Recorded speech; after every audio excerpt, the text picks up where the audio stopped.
Assalamualaikum warahmatullahi wabarakatuh. Alhamdulillah, gimana kabarnya teman-teman? Sehat semua ya? Nah, Masya Allah, jadi kemarin gue bisa bikin konten sedikit ya kan, konten singkat itu di bawah durasi 30 detik. Dan Alhamdulillah itu jadi salah satu kunci gimana caranya teman-teman untuk membuat sebuah story di YouTube gitu kan. Jadi karena banyak banget yang nanyain gimana sih caranya bikin story di YouTube. Nah, kira nih kita bahas nih guys. Oke? Siap-siap.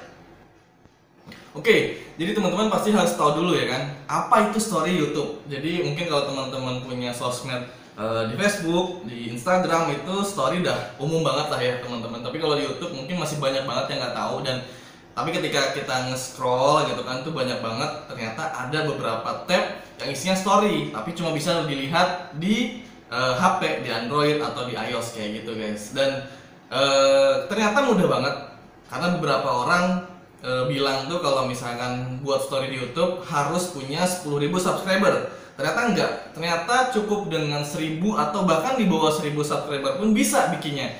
Gimana caranya? Nah, caranya gampang banget guys. Kalian cukup bikin video kayak biasa aja, video kayak biasa. Terus posisinya harus potret ya, jangan landscape. Jadi harus potret, terus durasi harus di bawah 30 detik, maksimal 30 detik lah ya. Nah itu otomatis akan jadi story di YouTube kalian kayak gitu. Itu gampang banget bahkan. Jadi dan nggak perlu jadi harus punya 10.000 subscriber. Bahkan yang di bawah 1.000 aja tuh jadi bisa bikin semua. Oke? Jadi buru-buru ya. Jadi daripada iseng-iseng nggak ada postingan, nggak ada konten, iseng-iseng kalian bikin aja story di YouTube. Oke?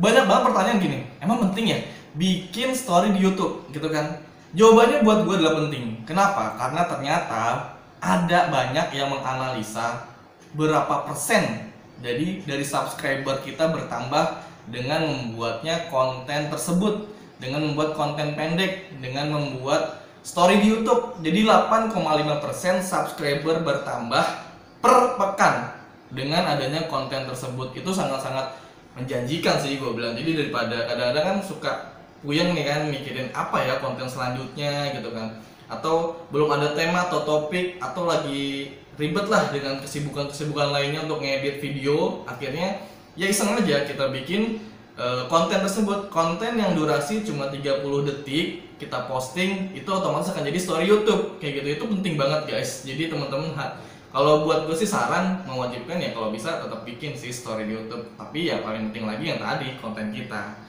Jadi kita manfaatkan aja fitur tersebut. Oke? Nah, ada lagi gini guys. Hal apa saja yang perlu diperhatikan saat membuat story di YouTube gitu kan. Jadi jawabannya yang kayak tadi gue bilang, sebenarnya story YouTube itu bisa kita buat dengan cara membuat video atau konten pendek, konten singkat dengan cara tadi 30 detik terus kita posting. Itu otomatis akan jadi story kita untuk di channel kita. Dan itu benar-benar bakal ningkatin banget sih kalau gue bilang. Itu ningkatin banget subscriber. Dan satu lagi yang bisa ngelihat itu cuma ketika teman-teman buka di HP. Jadi nggak bisa kalau teman-teman buka di laptop atau di PC dan sebagainya. Jadi cuma bisa dilihat ketika kita buka dari HP kayak gitu guys. Dan dengan story YouTube tersebut itu juga bisa jadi alternatif kita guys, alternatif kita dengan subscriber kita, dengan penonton kita gitu kan. Jadi nggak cuma posting video doang, kadang-kadang kan pengen juga kan subscriber mungkin ngobrol gimana caranya dengan cara yang udah kita story kita gitu kan. Nah itu bisa banget jadi salah satu media alternatif untuk kita bisa sama-sama sharing bareng sama penonton kita gitu guys.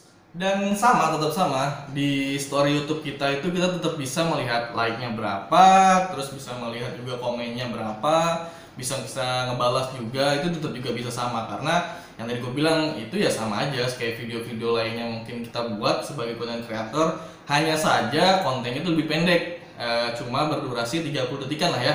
Cuma nanti dari situ bakal di-up sama YouTube untuk jadi story di YouTube kita gitu guys. Nah, teman-teman juga harus pertimbangkan beberapa aspek dari pembuatan YouTube Story tadi guys. Jadi apa aja sih yang harus kita pertimbangkan? Jadi yang pertama teman-teman bisa bikin tab ya kan, bikin tab komunitas. Di situ teman-teman bisa interaksi, teman-teman bisa ngasih tahu bahwa kita mau bikin story di YouTube gitu guys. Nah, yang kedua kita harus konsisten. Kita harus konsisten juga membuat story di YouTube. Jadi nggak cuma konten-konten kita yang memang topik kita ya, tapi juga di story kita harusnya bisa bikin itu juga konsisten, biar teman-teman juga bisa ngeliat aktivitas kita apa gitu kan. Jadi itu sangat berfungsi sih, sangat berguna dan bermanfaat buat para penonton kita gitu, biar kita konsisten. Oh ternyata si abang ini lagi kayak gini, si mas lagi kayak gini, mbaknya kayak gini gitu. Jadi kita harus konsisten biar ya penonton kita juga tahu apa sih aktivitas kita kayak gitu. Oke. Nah yang ketiga, jadi kan yang kedua kan konsisten tuh. Oke, yang ketiganya itu jadi teman-teman kalau bisa bikin story YouTube itu yang bersambung. Jadi penonton juga tahu, oh ternyata setelah ini begini loh, setelah ini begini loh. Jadi yang tadi gue bilang, kalau mungkin kalau di Instagram kan teman-teman bisa tuh ngeliat, oh sekarang hari ini gue lagi di sini, besoknya lagi di sini gitu kan. Cuma kalau di YouTube mungkin kan banyak yang justru belum begitu tahu kan. Akhirnya makanya gue bilang tadi, yang kedua konsisten dan yang ketiganya itulah kita bikin story YouTube yang bersambung. Jadi penonton juga enak ngeliatnya gitu loh. Nah, untuk yang keempat, teman-teman harus bisa bikin itu paling enggak seminggu sekali. Jadi ya teman-teman juga ya sambil nunggu-nunggu konten baru kalian gitu kan. Jadi yang penonton itu subscribernya bisa nonton juga apa sih yang lagi dilakukan sama si yang punya channel kayak gitu. Jadi ya nggak bosen juga nunggu. Kalau kadang-kadang kan kalau seminggu kelamaan kan, karena mungkin si viewers juga nunggu nih apalagi ya yang baru, apalagi yang baru. Nah dengan adanya konten story YouTube tersebut, si subscriber, si viewer tetap bisa ngelihat aktivitas kita gitu. Jadi ya paling nggak 1 minggu sekali lah ya. Nah, yang kelima, teman-teman bisa bikin story tersebut dengan cara beberapa metode. Metodenya itu ya seperti misalkan mungkin teman-teman fokus nih di channel kalian itu bikinnya masak-masak ya kan, atau game. Nah, buat di story YouTube teman-teman bisa bikin out of the box. Jadi di luar dari konten kalian, biar teman-teman juga yang viewersnya lebih menarik gitu kan. Ternyata selain bisa gaming, dia bisa masak loh. Atau yang mungkin oh ternyata selain bisa masak-masak dia juga bisa main game loh, kayak gitu-gitu kan. Atau mungkin kayak gue bikin podcast atau sharing-sharing, ternyata di luar juga Bang Fian gak cuma podcast doang, tapi mungkin ikut syiar, ikut dalam kegiatan dakwah kayak gitu-gitu. Jadi viewers tuh tahu kegiatan itu tuh apa sih kayak gitu. Jadi jangan lupa untuk bikin out of the box, oke? Nah yang terakhir, keenam, jadi YouTube Story itu tidak mempengaruhi konten kita. Jadi kenapa sih gue bilang tidak mempengaruhi ya kan?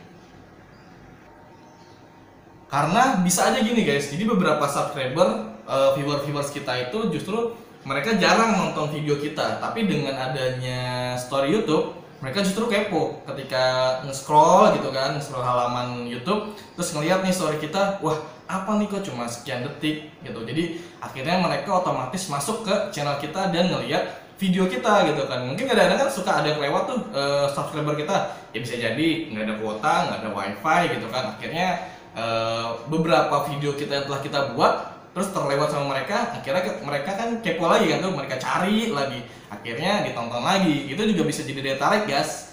Jadi jangan lupa untuk tetap bikin story YouTube yang tadi gue bilang, per pekan paling nggak seminggu sekali, dan konsisten juga kalau bisa out of the box biar nggak cuma itu doang. Oke? Nah mungkin dari gue itu aja guys, beberapa trik, saran, dan tips gimana sih caranya bikin story di YouTube, dan apa aja sih manfaatnya, juga beberapa aspek yang harus kita perhatikan dalam membuat YouTube Story. Karena yang udah tadi itu manfaatnya dan impactnya luar biasa. Jadi tetap harus terus berkreasi, harus terus punya fitur-fitur baru tuh kita manfaatkan ya kan. Dan jangan lupa tetap kayak yang biasa gue sebutin lah, kita harus berucap yang baik, berkeyakinan yang baik, dan ingat, karena teman-teman harus ingat semua tuh, karena Allah itu tahu apa yang kita pikirkan. Jadi kalau kita berpikir baik, kita berpikir positif, Allah insya Allah akan memberikan yang terbaik juga buat kita.